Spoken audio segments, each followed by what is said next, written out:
فهل عسيتم إن توليتم أن تفسدوا في الأرض وتقطعوا أرحامكم أولئك الذين لعنهم الله فأصمهم وأعمى أبصارهم. تنحى يا حزن واهجر فؤادا توكل بجد بعزم فصيح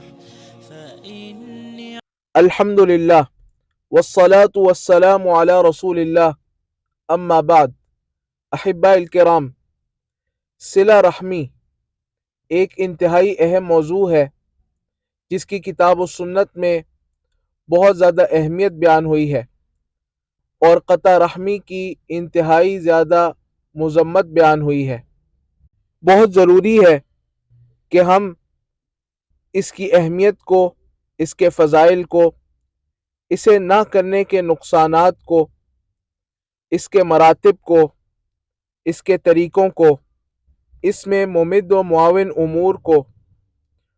اور اس کے درجات کو، اور قطع رحمی کی صورتوں کو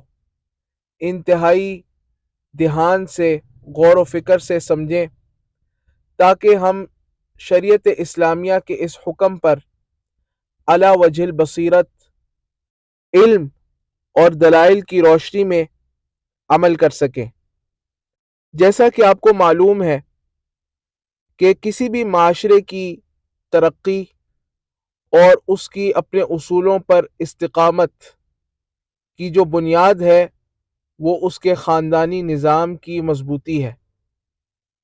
اللہ سبحانہ و تعالیٰ نے صلہ رحمی کو واجب قرار دیا، اور اس سے جو مقصود ہے وہ یہی ہے کہ مسلمان معاشرہ ایک مضبوط معاشرہ بنے، اور خاندانی نظام وہ انتہائی مضبوط ہو، تاکہ لوگ باہم ایک دوسرے کے حقوق کو ادا کرتے ہوئے اور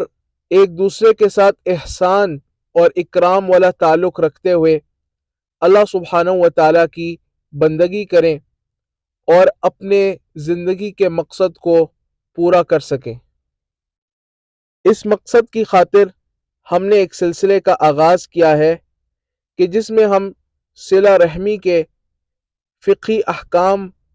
صلہ رحمی کے مقاصد اور صلہ رحمی کے مخالف امور، اسی طرح صلہ رحمی کے درجات، صلہ رحمی کے مراتب، اس کے فضائل اور فوائد، اس کو نہ کرنے کے نقصانات،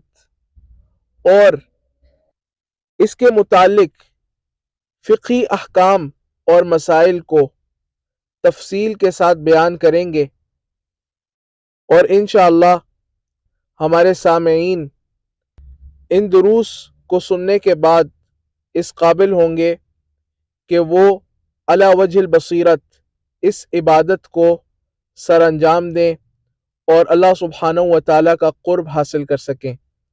نیز صلہ رحمی نہ کرنے کے نتیجے میں جو وعیدات ہیں اور جو سزائیں ہیں ان سے بچ سکیں. اللہ سبحانہ و تعالیٰ ہم سب کا حامی و ناصر ہو.